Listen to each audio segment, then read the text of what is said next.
The rise of Captain Africa. Kilo Shele. Meet Afrikan Boy, the Londoner from Lagos whose African sounds are exploding into Britain.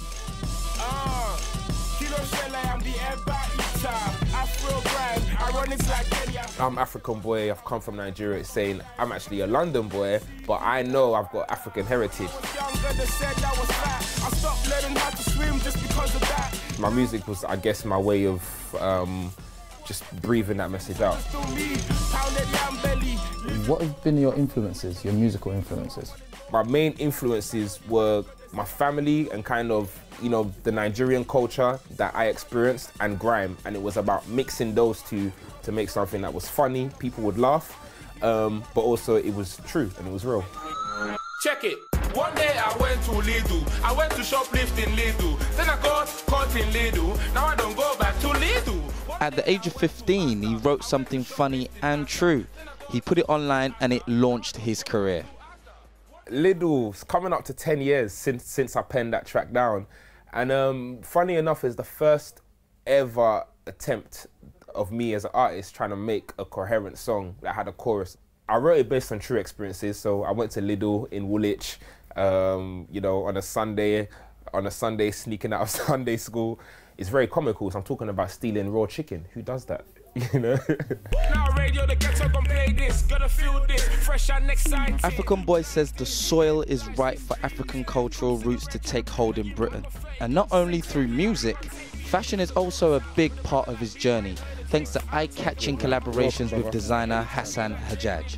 Using African print to make a Western kind of tailored suit, it allows an artist like myself who prides himself on creating an image through how you look, with such an outlandish color clash, culture clash, but it's neatly put together and it's artistic. Over the past 10 years, African music in the UK has been totally transformed. And artists like Afrikan Boy are a testament to this. From London to Lagos and back again, he's built a strong enough fan base to not only be able to tour across the major countries in Europe, but back across Africa as well. What's it like performing in Africa? I mean, what's the response like? I was in Nigeria in August, and we played a few shows out there. An interesting point came when I performed one day. I went to Lidl. Now, grime is not indigenous to Nigeria, and it's relatively new. So people are thinking, what is this Nigerian boy saying? Like, they couldn't really get it, but it was cool because I felt like I was bringing in a new sound that is flying the flag for my country, but here in the UK, well, when I go back to my country, it's like it's still a new sound. A sound that is going commercial. Broadcasting from Peckham in South London, this radio station's Afrobeat shows are now its most listened to, with tens of thousands of people tuning in every week. DJ Neptizzle has been playing African music for over 10 years. African music is one of them genres where you just can't stand still.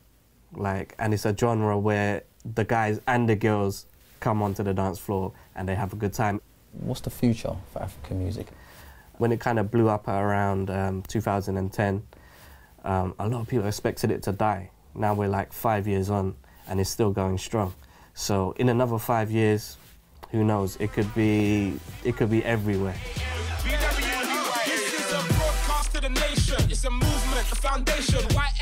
So as more British artists embrace their roots, African music has become a catalyst for cultural cohesion.